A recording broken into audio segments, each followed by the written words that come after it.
The Adventures of Tom Sawyer by Mark Twain. Longman Simplified English Series. Read by Pairin Srisom. Chapter 18.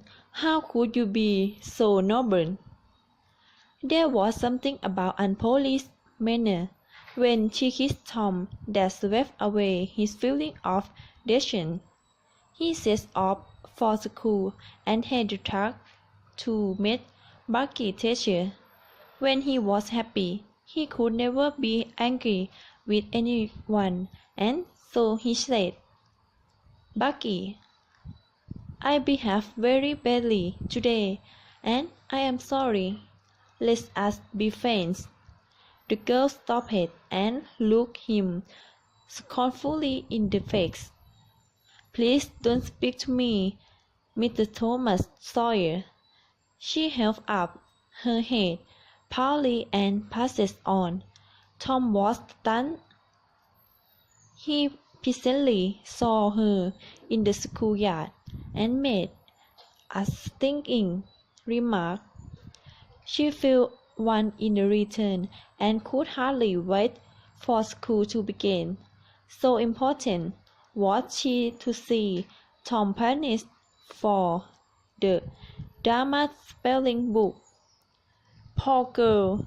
She did not know that she would soon be in the trouble herself. The teacher, Mr. Dobbins, has defined middle age with an unselfish ambition. The goal of his research was to be a doctor, but fate has arranged that he should be nothing higher than a village schoolmaster. Every day he took my sister's book out of his desk and studied it at times. Every pupil in the school was longing to have a book at it, but the change never came. Now as Becky was passing by the desk which stood near the door, she noticed that the key was in the lock. It was a precious moment. She glanced round, found herself alone, and the next instant she had two books in her hands. She noted that it was Professor Somebody's Health and Disease, and began to turn the page. At that moment, a shadow fell on the page, and Tom Sawyer stepped in at the door. Bucky snatched at the book to close it and had the misfortune of tear a page. She thrust the book into the desk, turned the key and burst out crying with shame and annoyance. "Tom Sawyer, how could you be so hurried, climbing up to see what looking at? How could I know that you were looking at anything? You ought to be ashamed of yourself. I know that you are going to tell the teacher about me, and oh, what shall I do? I will be pushing, and I have never been pushed in school." And they rushed out the classroom in the storm of tears. In a few moments, the teacher arrived, and lessons began. Soon the spelling book discovery was made.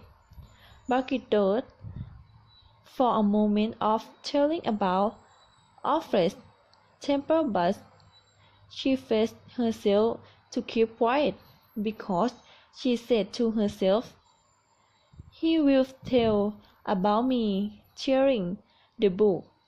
I wouldn't say a word, not ever to save his life." Tom took his parchment and went back to his chair, not at all broken-hearted, for the thought that he might have upset the ink on the spelling book himself. A whole hour passed by. Then Mr. Barnes unlocked his desk and reached for his book, but seemed undecided whether to take it out of leaf. Most of the process glanced up idly, but there were two who watched his movements coldly. Mr. Douglas fingered his book thoughtfully for a time, then took it out and settled himself in his chair to read. Tom grinned at Becky. The ancient expression on her face made him forget his quarrel with her. Quick, something must be done. He would run and snatch the book, spring through the door, and fly. But he hesitated. His chance was lost. The teacher had opened the book. The next moment, he faced the school. His stern gaze made even the innocent temper.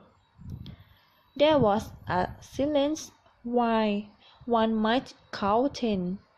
Then he spoke. "Who drew this book?" There was no shout. One could have the heart a pin drop. The teacher stared face after face for signs of guide. "Benjamin Rogers, did you tear this book?" "I didn't." Another pause. "Joe Harper, did you?" Another didn't. Tom's uneasiness grew as the teacher examined two rows of boys, considered for a moment and then turned to the girls. "Amy Lawrence," a shake of the head.